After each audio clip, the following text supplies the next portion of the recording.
10 practical English phrases for worries and relief from espressoenglish.net. Number 1. I'm really worried about, or I'm really worried that. Use worried about plus a noun. For example, I'm really worried about the test. Use worried that plus a subject and verb. For example, I'm really worried that I won't pass the test. Number 2. I'm afraid that, or I'm scared to death that. I'm scared to death is a more extreme way to express your fear. For example, I'm afraid that I'll make a mistake during my presentation.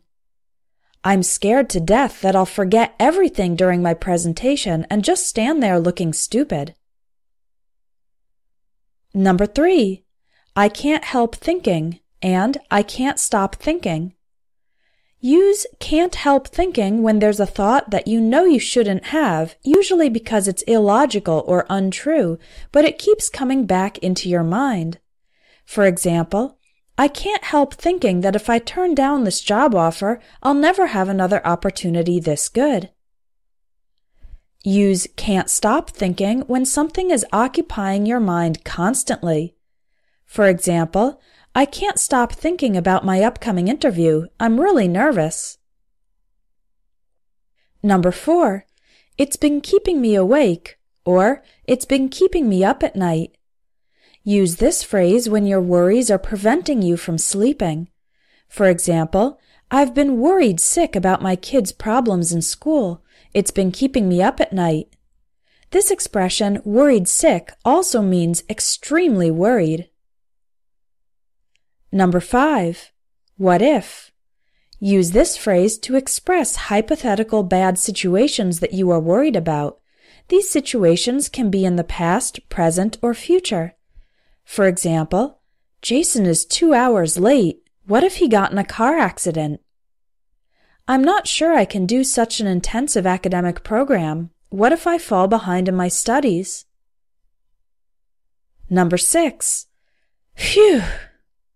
This is an informal interjection we use in response to someone giving us good news that relieves one of our worries.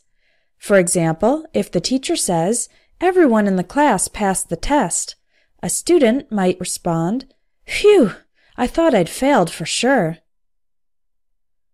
Number 7. Thank God, or thank goodness. These are also interjections that can be used for relief from both serious problems and not so serious problems. For example, the results of the exam show you don't have cancer. Oh, thank God. The 4 p.m. meeting was canceled. Thank goodness, now I'll be able to go home a little earlier. Number 8. You had me worried there, or you had me worried for a moment. Use this phrase when the other person is talking and they start to say things that begin to worry you, but then they say something that relieves your worries.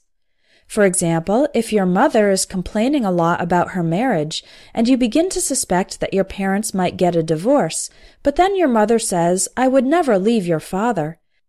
You could then respond, "Well, you had me worried for a moment." Number 9. You have no idea what a relief it is to. Use this phrase to emphasize that the relief is very strong, or when the relief is greater than it appears. For example, you have no idea what a relief it is to know that my son has a stable job. He had a lot of problems as a teenager, and I was afraid he'd end up in jail or on the streets. Number 10. That's a huge load off my mind. Or, that's a huge weight off my mind. Use these phrases to express relief from a worry that had been constantly tormenting you. For example, good news, the boss said we don't have to write a 200-page report. A 5-page summary will be fine. Phew, that's a load off my mind. I'd been fretting about how on earth we were going to get that done. Fretting about is another way to say worrying about. You'll learn hundreds of useful phrases for daily life in the Everyday English Speaking course available at espressoenglish.net. The lessons cover everyday English, social English, and functional English. Visit espressoenglish.net, click on Courses, and look for Everyday English Speaking. It's the most popular course at espressoenglish.net.